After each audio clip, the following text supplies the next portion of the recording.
বারাবণী বিধানসভার অন্তর্গত কেলেজোড়া গ্রামীণ হাসপাতাল পরিদর্শনে এলেন নবনির্বাচিত বিধায়ক অরিজিৎ রায়।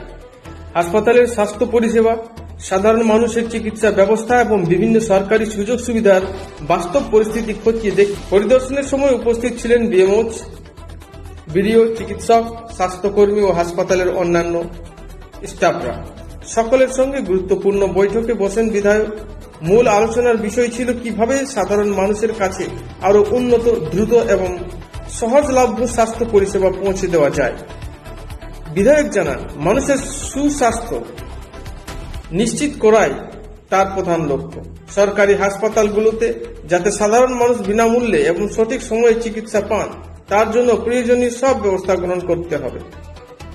স্থানীয় মানুষের দীর্ঘদিনের অভিযোগ, সরকারি হাসপাতাল থাকা সত্ত্বেও সময় মতো পরিষেবা মেলে না।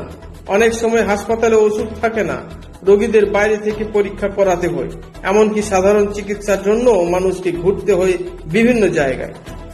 সাধারণ মানুষের দাবি, কেলেজোড়া গ্রামীণ হাসপাতালে আধুনিক স্বাস্থ্য পরিষেবার সম্পূর্ণ ব্যবস্থা করা হোক। এক্স-রে, আল্ট্রাসাউন্ড, ইসিজি, সব ধরনের ব্লাড টেস্ট সব যেন বিনামূল্যে পাওয়া যায়। পাশাপাশি বিভিন্ন রোগের অপারেশনের জন্য ফ্রি এবং ওটি। মানুষ আরও বলেছেন, প্রয়োজনে ডাক্তার ও নার্সের সংখ্যা বাড়াতে হবে। পর্যাপ্ত ওষুধ মজুত রাখতে হবে যাতে কাউকে হয়রানির শিকার হতে না হয়। অ্যাম্বুলেন্স পরিষেবা আরও শক্তিশালী করতে হবে এবং প্রত্যন্ত এলাকার স্বাস্থ্য পরিষেবা পৌঁছে দিতে চালু করতে হবে।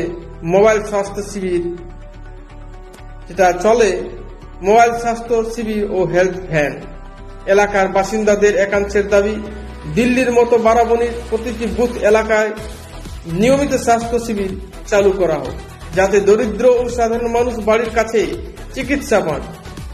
এদিনের এই হাসপাতাল পরিদর্শনের পর এখন মানুষের নজর একটাই প্রশ্ন, নতুন বিধায়কের উদ্যোগে কেলেজোড়া গ্রামীণ হাসপাতালের স্বাস্থ্য পরিষেবা ও স্বাস্থ্য ব্যবস্থা কতটা উন্নত হয়।